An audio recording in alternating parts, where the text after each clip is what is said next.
Welcome everyone. Today we're going to be with Lorenzo, who's a senior manager at Strategy and in London.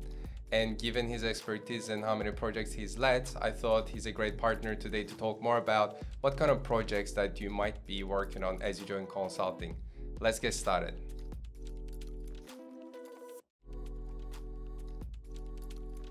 As you join consulting, you're actually going to end up working on a lot of different business problems. So think about the case studies that you typically work on, the likes of deciding on which market to enter, helping a client on their portfolio strategy, deciding where to grow, where to divest and such. You can work on operational cases and so on.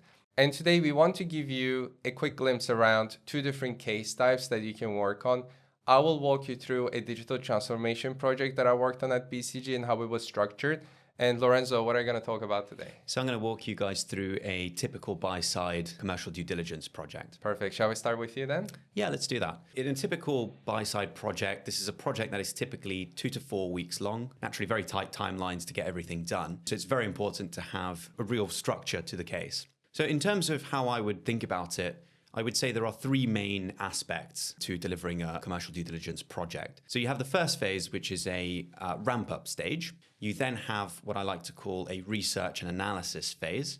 And then finally, you have a report writing and deliverable writing phase. So to take those in turn, the first one, so the ramp-up stage, this is really where in the first couple of days at most, you really want to make sure that you've hit the ground running and that everyone knows what they're working on and working to a specific deadline and timeline. How do you want to structure the work streams? So typically a buy-side project will have 5 work streams. So you have an overview of the business, you have the market landscape and sizing, you have the competitive dynamics, you have a bit of feedback from the customers, and then finally analysis of the business plan. What you want to do is make sure that every team member is clear on their roles and responsibilities and make sure that they have a clear set of instructions for the first few days at least in terms of what to look into, what research and analysis to complete in the first few days. So what that means is if you think about a particular commercial due diligence case, this could be setting up an expert network, making sure that these networks are recruiting the right people that you might want to speak to as part of the project. It could be digesting all of the information that you've received from the company, from the sell side process, and really reading up and making sure that you're as knowledgeable as you can be on the sort of first day of the project. What you then also want to consider as part of this ramp up is, are there any data gaps that you need to go back to the business and ask for? Moving on, you then have what I like to call this research and analysis phase. And this is where things start slowly coming together. So you start learning more and more about the company, the market, the competition, and really start to perform key bits of analysis that you would then ultimately want to show in your report. So there's a number of different things that this could include, but essentially it's where the team ramps up, knows more and more about the project and the industry and the company, starts thinking about what are the key deliverables that we want to show and works towards those through research and analysis. And then finally, what you want to do is package everything up. And so individuals will sort of take on different sections and different slides, and we'll start populating those with what the research and analysis identifies as part of the previous work stream. Typically, if you're a junior consultant, you might have a section blanked out for you from a manager or a senior manager, and this is where the manager will line out on a slide very specifically the sort of things they would expect to see. As you kind of get more senior in your career, you start taking more and more independence and start shaping some of the individual slides or even sections more autonomously. And when you think about this project you said, which is a commercial due diligence project as well as I understand, how big is the team size typically?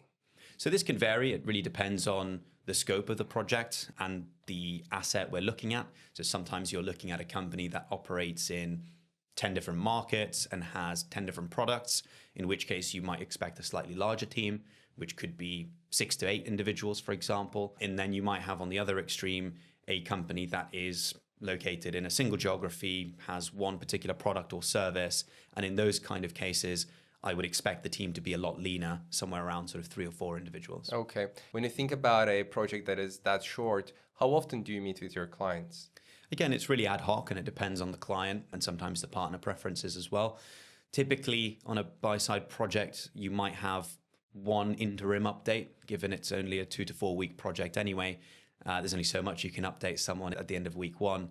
So typically you might have an interim, perhaps in the second or third week, just to kind of brief your client on the early findings, early answers to some of the key questions that they would have as part of the diligence process. Sometimes you can have a weekly arrangement, but that's a lot less common in my experience. By the way, I should tell you, this is one of the most intense type of projects. As you join any firm, whether it's a boutique firm, MBB, Tier 2, whatsoever, you're not going to always work on projects that only last for 2 to 4 weeks. Now, what I want to switch gears to is to talk about a digital transformation project that I worked on at BCG. And this can actually give you an idea about how a typical longer engagements would look like. Yeah, sure. Please tell me about how you would think about structuring a case like that. Yeah, for sure. So like I said, it's going to take us a little longer than your commercial due diligence project. Typically for a project like this, we would first start off with a ramp up period, which would last a couple of weeks. And this is the time where we would deploy our resources and conduct some beliefs audits. So what I mean by this is a very BCG language, but we actually speak with the key stakeholders in the organization to really understand their early hypotheses. What do you think that their pain points are? Where do you think that they want to grow in or improve upon through digital initiatives? So we conduct those set of meetings. And in parallel to this, it's usually done by more senior people in the team, but they also typically reach out to the internal network of experts. So to kind of understand what is the legacy, let's say, of BCG within the digital transformation work so that we can use their documents, or we would know who we want to fly over to provide more inputs to our study. Next, we have the exploration phase that usually lasts about 6 to 8 weeks in general. So it's a little bit longer than the first phase. And this is the part where we actually do the bulk of research. So one of the first things we do is we lay out the key trends. Let's say we're working for a retailer in electronics. We want to lay out the digital transformation trends for the retailers and if possible specific to the industry that the client is operating in.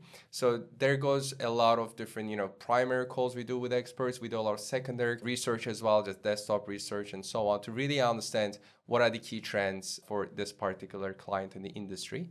And then the next thing we do is we conduct something we call end-to-end value chain assessment. So for this, what we do is for every single process step that the client has, what is their current readiness level? What are the key problems that they're currently facing? So perhaps we're working with a global manufacturer of white goods. Problem that they might have is maybe on the maintenance. They can't really remotely understand the maintenance requirements of the goods that they sell. What we have to do there is kind of implement a technology that can actually do more predictive maintenance and so on. So initial mapping of their needs will pave the way for the initiatives. So the next thing we do is something we call Field of Dreams. What I mean by this is that we actually host a set of workshops with different parts of our client counterparts. And then together we, as a team of 5, 10, 20, we actually brainstorm together what might be some ideas that we can implement within the digital transformation package. So I would say these are the main initiatives that we are doing as part of this second stage. Okay, and then the third step that we have is something we call design. This would last 4 or 5 weeks or so.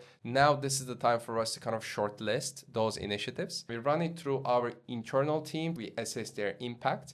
But at the same time, we also run it through our external parties, so the client counterparts, to really understand their capabilities, how ready they are to implement those initiatives. So these are some of the initiatives that we work on as part of the third stage. And the fourth stage is basically where we go ahead and package those quick wins. We also call it low-hanging fruits, the ones that will give them a highest impact in the shortest time possible. It's not just about the assessment now. Now that we've agreed what to do, now we just package them, meaning we start to do some piloting to understand whether it works, whether we need more people, whether we are ready for it, and so on. So this is the overall timelines and the key initiatives that I could think about. And when it comes to the actual organization and how the teams are set up, so here we're talking about a team size of 4 or 5, plus, of course, some experts that might fly in. And in terms of how people work together, we can potentially see each of the business analysts or consultants working on one specific stream. So let's say our client here is an auto distributor. One of the people that we might have would work on the client-facing processes to kind of really understand the customer journey throughout our assessment.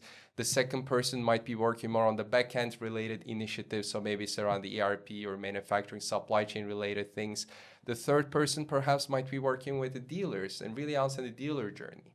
And another person might actually work on the entire value chain, really understand the enablement side of the things. Do we have the processes in place, people, technology? So in a way, people are categorized based on the topics, the type of processes that we can work on. And of course, we would have a project leader who would oversee such a complex project. And we would have a partner, in fact, multiple partners really, who would perhaps spend 10 to 20% of their time to really track the progress and also provide some inputs in. During the client interactions, they probably are the ones who are going to lead the entire discussion. So that's kind of in a summary of another longer type of a project. Great. So hopefully this video was useful for the ones who don't know enough about consulting and the things that we're working on. And in the next video, we'll detail more about what a typical day looks like for a manager and a business analyst in consulting. I'll see you there.